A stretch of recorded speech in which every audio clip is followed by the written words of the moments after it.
Ces 2 dernières décennies, la marine chinoise a connu de grands changements, de la défense côtière à de plus grandes responsabilités en haute mer. Visitons l'un des premiers destroyers de combat chinois pour se faire une idée de ces changements. Dans les eaux de la mer de Chine méridionale, un navire de guerre effectue des manœuvres.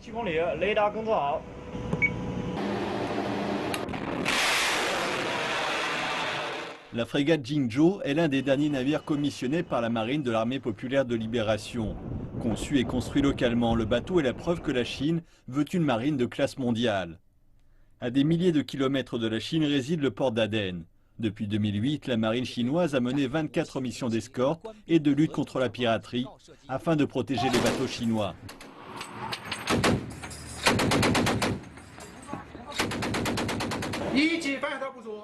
Le capitaine Wang Hongbing, commandant de la frégate Jingzhou, a participé à de nombreuses missions. En moyenne, on est en mer 20 jours par mois.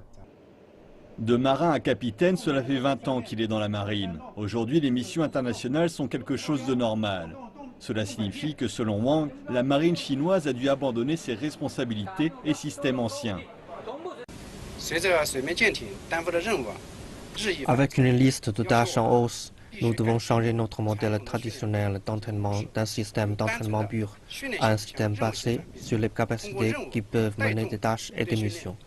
Un autre témoin de ce changement est le capitaine Liu Sumin. Il fait partie de la première vague d'officiers de la marine que la Chine a envoyés à l'étranger en 1998 pour étudier les destroyers modernes. Au début des années 90, quand j'ai rejoint la marine, nos bateaux ne pouvaient pas aller loin, voir loin et frapper loin.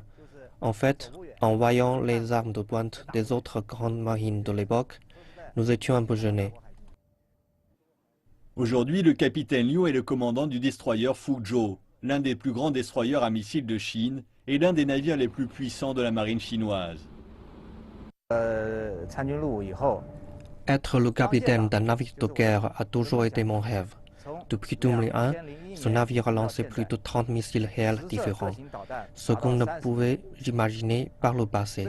Fier et confiant, c'est comme ça que je me sens maintenant. Si de plus en plus de navires de guerre sont dans la flotte chinoise, les navires mouillant à quai sont de plus en plus rares. Le nombre de jours en mer a doublé ces dernières années. Le capitaine Liu et son équipage passent moins de 2 mois par an à terre avec leur famille. La première qualité d'un officier de la marine est la force de travail et l'esprit de sacrifice.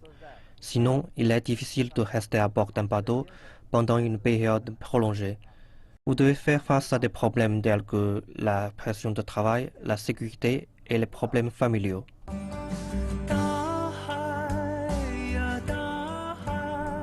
La Chine devenant une grande puissance maritime, le capitaine Liu se dit chanceux de faire partie de cette aventure. Il est ainsi prêt à tous les sacrifices pour son pays.